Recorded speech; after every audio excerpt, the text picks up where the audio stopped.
శ్రీమాత్రే నమ. జయ గురు దత్తాత్రేయ నమ. ఈ వీడియోలో మనం శుక్రగ్రహ సంచారం గురించి తెలుసుకునే ప్రయత్నంలో ప్రస్తుతం శుక్రుడు సింహరాశి యందు సంచరిస్తూ కేతుగ్రహంతో కలిసి ఆగస్టు 1వ తారీఖు వరకు సంచరించడం జరుగుతుంది. ఇక ప్రధానంగా మన టాపిక్లో ఆగస్టు 1వ తారీఖు నుంచి సెప్టెంబర్ 2వ తారీఖు మధ్యలో ఈ శుక్రగ్రహం కన్యా రాశి యందు సంచరించడం జరుగుతుంది.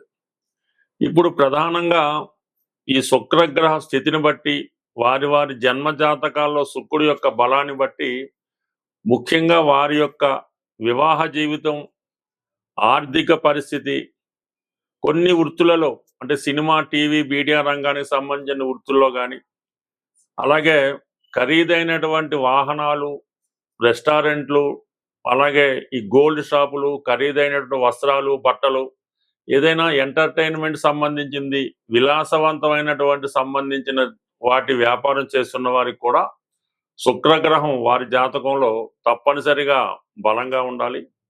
మరి ప్రస్తుతం ఈ శుక్రుడు ఏదైతే ఈ ధనకారకుడు, లిక్విడ్ ధనానికి, బంగారానికి కారకుడైనటువంటి శుక్రుడు ప్రస్తుతం ఈ సింహరాశిలో కేతువుతో కలిసి ఉండడం వల్ల ఇది చాలా వరకు ఆర్థిక పరంగా ఇంచుమించుగా ప్రతి రాశి వారికి కూడా ఫైనాన్షియల్గా చాలా స్ట్రెస్ ఎక్కువ ఏర్పడుతూ ఉంటుంది.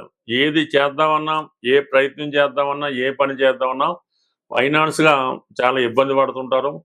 ఇది ప్రధానంగా స్త్రీల యొక్క ఆరోగ్యం మీద ఎక్కువ ప్రభావం చూపుతూ ఉంటుంది. అంటే మరి నాడీ శాస్త్ర ప్రకారం ఈ స్త్రీ గ్రహం మాట శుక్రుడు స్త్రీలని రిప్రజెంట్ చేస్తూ ఉంటాడు.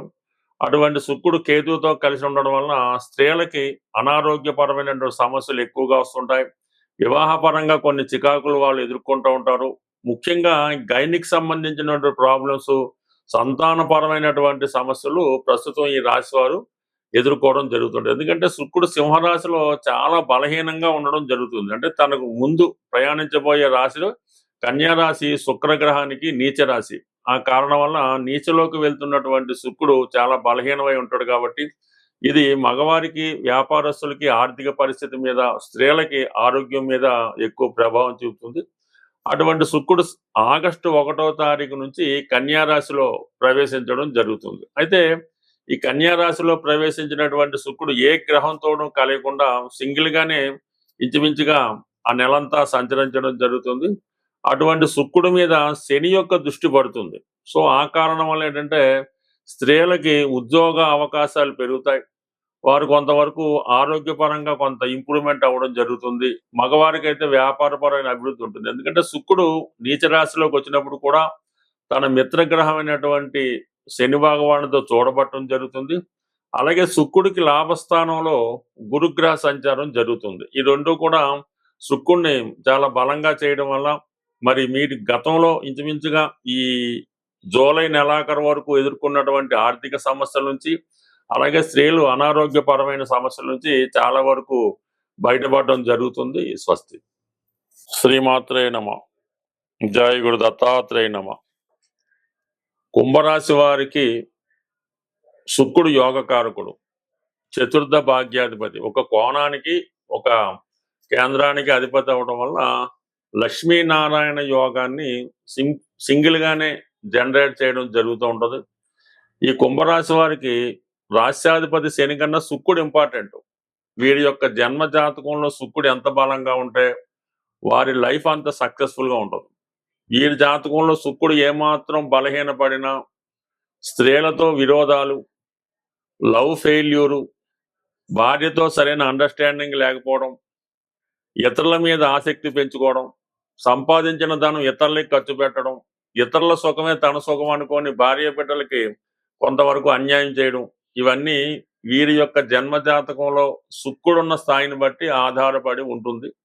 బట్ ఏదైనా ఇప్పుడు ప్రస్తుతం గోచారరీత్యా ఉన్నటువంటి శుక్రుడు సప్తమ స్థానంలో కేతుగ్రహంతో సంచరించడం జరుగుతుంది. ఇది వివాహ జీవితం మీద కొంత అనాసక్తి కలిగిస్తూ ఉంటుంది.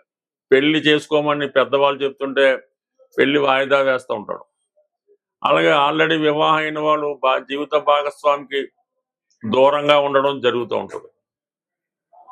లేదా భార్యకి ఏదన్నా అనారోగ్య కారణాల వల్ల ఫిజికల్ గా దూరం అవడం జరుగుతూ ఉంటుంది. కొంతమంది ఇతరులతో పరిచయం పెంచుకొని అయిన వాళ్ళని దూరం చేసుకోవడం కూడా ఈ సమయంలో జరిగే అవకాశం ఉన్నది. బట్ ఏదైనా ఈ కుంభరాశి వారు ఈ ప్రతి విషయం రహస్యంగానే దాస్తాం అనుకుంటారు. కానీ ఈ విషయం అందరికీ తెలిసి వాళ్ళు అల్లరవడం జరుగుతుంటది. అంటే ఏదైనా ఈ సమయంలో ఇతరులతో పరిచయం పెంచుకునే ముందు అది మగవారికి, ఆడవారికి కూడా వర్తిస్తుంది కాబట్టి జాగ్రత్త పడడం మంచిది. అయితే ఆగస్టు 1 నుంచి సెప్టెంబర్ మధ్యలో ఈ శుక్రుడు అష్టమ స్థానంలోకి రావడం జరుగుతుంది. ఇది మీకు చాలా వరకు స్త్రీల వలన ఇబ్బందులు, అవమానాలు జరిగే అవకాశం ఉన్నది.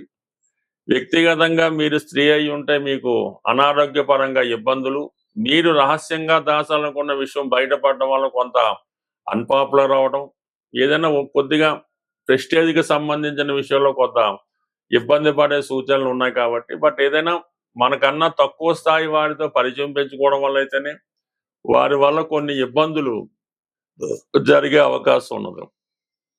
ప్రధానంగా మీకు శుక్రుడు భాగ్యాధిపతి అయితే ప్రస్తుతం అష్టమ స్థానంలో ఉన్నాడు. అంటే భాగ్యానికి వ్యయంలో ఉండడం వల్ల గతంలో సంపాదించినటువంటి నేమ్ అండ్ ఫేమ్ నష్టపోవడం జరుగుతూ ఉంటది. అలాగే ఏదైనా కొన్ని మంచి అవకాశాలు, ఎక్కడైనా మంచి ఉద్యోగం వచ్చింది, లేదంటే విదేశీ అవకాశం వచ్చింది, మళ్ళీ మంచి పెళ్లి సంబంధం కుదిరింది. కానీ ఏదో కారణాల వల్ల ఈ అదృష్టం కాస్త దురదృష్టంగా మారడం జరిగింది కాబట్టి, బట్ ఏదైనా ఈ కుంభరాశి వారు సెప్టెంబర్ 2వ తారీఖు వరకు కూడా అన్ని విషయాల్లో కూడా చాలా జాగ్రత్తగా ఉండాలి. ఆర్థిక సంబంధించిన విషయాల్లో ఇతరులతో మోసపోయే అవకాశం ఉంది.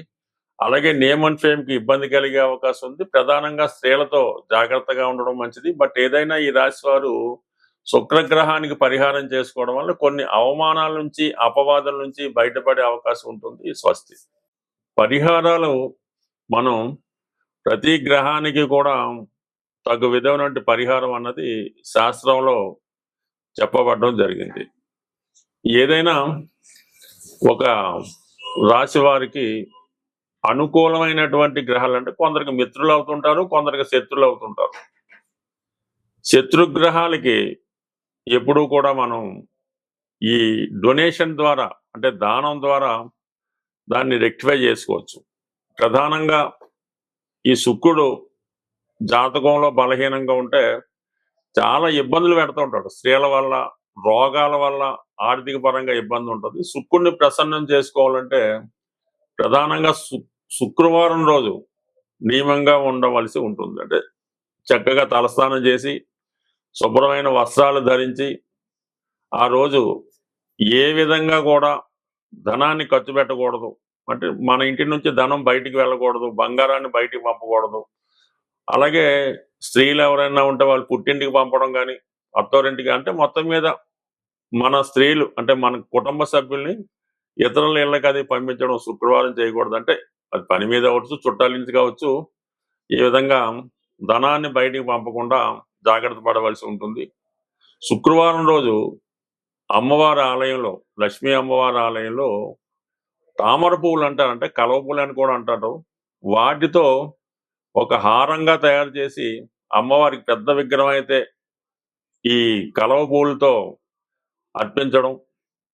వీలైతే ఆ రోజు అంటే లక్ష్మీ గణపతి హోమం చేసుకుంటూ అందులో ఈ కలవ పూల్ని ఉపయోగించి హోమం చేయడం వల్ల, అంటే ప్రతి శుక్రవారం విధంగా అక్కర్లేదు, మీకు శుక్రదశ జరుగుతున్నా, శుక్రుడు బలహీనంగా ఉన్నా, వివాహం ఆలస్యం అవుతున్నా, స్త్రీలతో విరోధం అవుతున్నా, అక్క చెల్లెలతో విభేదాలు ఉన్నా కూడా ఏదో ఒక రోజు, అంటే మీకు తారాబలం చూసుకొని ఒక మంచి రోజు మీకు అనుకూలంగా ఏదో సాధంతారో క్షేమతారో రోజు ఈ లక్ష్మీ గణపతి హోమం చేసుకోవలసి ఉంటుంది.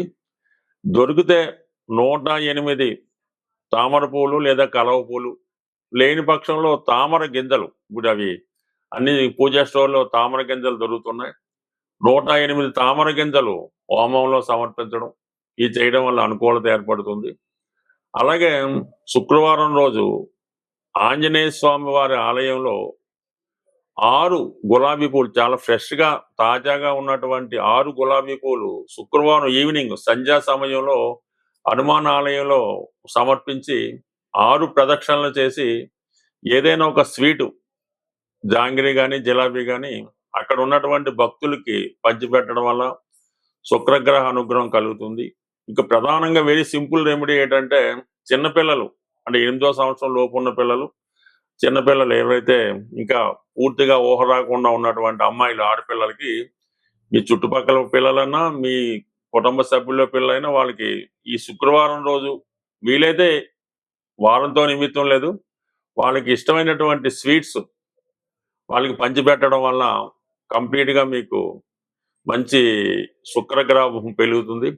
అలాగే ఏదన్నా పెళ్ళిళ్ళు జరుగుతున్నప్పుడు అమ్మాయిలకి గాని, అబ్బాయిలకి గాని పెళ్లి జరుగుతున్నప్పుడు ఆ పెళ్లిలో ఈ పెరుగు ఒక 5 లీటర్లో, 6 లీటర్లో పెరుగు డొనేట్ చేయడం వల్ల గాని, లేదంటే ఏదన్నా బీదవారు ఎవరన్నా ఉంటే వాళ్ళ పెళ్లి జరుగుతున్నప్పుడు ఆ అమ్మాయికి ఒక పట్టు చీర, ఈ మాంగళ్యం ఇటువంటి సౌభాగ్య వస్తువులు ఈ పెళ్లికి ఉపయోగించే వస్తువులు డొనేట్ చేయడం వల్ల మీకు ఇటువంటి శుక్రుడి యొక్క దోష పరిహారం అవుతుంది.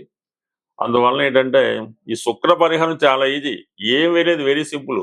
మీ కుటుంబంలో స్త్రీలకు ఇబ్బంది రాకుండా, వాళ్ళకి ఎటువంటి బాధ కలగకుండా, వాళ్ళ కంటి నుంచి నీరు రాకుండా, వాళ్ళని గౌరవప్రదంగా చూడటం వల్ల ఆటోమేటిక్‌గా మీ శుక్రుడు జనరేట్ అవ్వటం జరుగుతుంది. అలాగే మీరు కూడా ఎల్లప్పుడూ కూడా చాలా వరకు ప్రతిరోజు కూడా శుభ్రమైనటువంటి అంటే మంచి వస్త్రాలు ధరించడం, నీట్‌గా ఉండడం, స్త్రీలను గౌరవించడం, కుటుంబాన్ని, గృహాన్ని శుభ్రంగా ఉంచుకోవడం. అలాగే ఈ చెప్పులు కూడా మరీ పాత పడిపోయినట్టు వాడకూడదు. ఏదో 3 నెలలకో, 6 నెలలకో చెప్పులు కూడా మారుస్తూ ఉండాల. ఇవన్నీ చేయడం వల్ల ఆటోమేటిక్‌గా మీకు లక్ష్మి ఆటోమేటిక్‌గా వరించి ఎప్పుడూ శుభంగా ఉండే అవకాశం ఉంటుంది. స్వస్తి.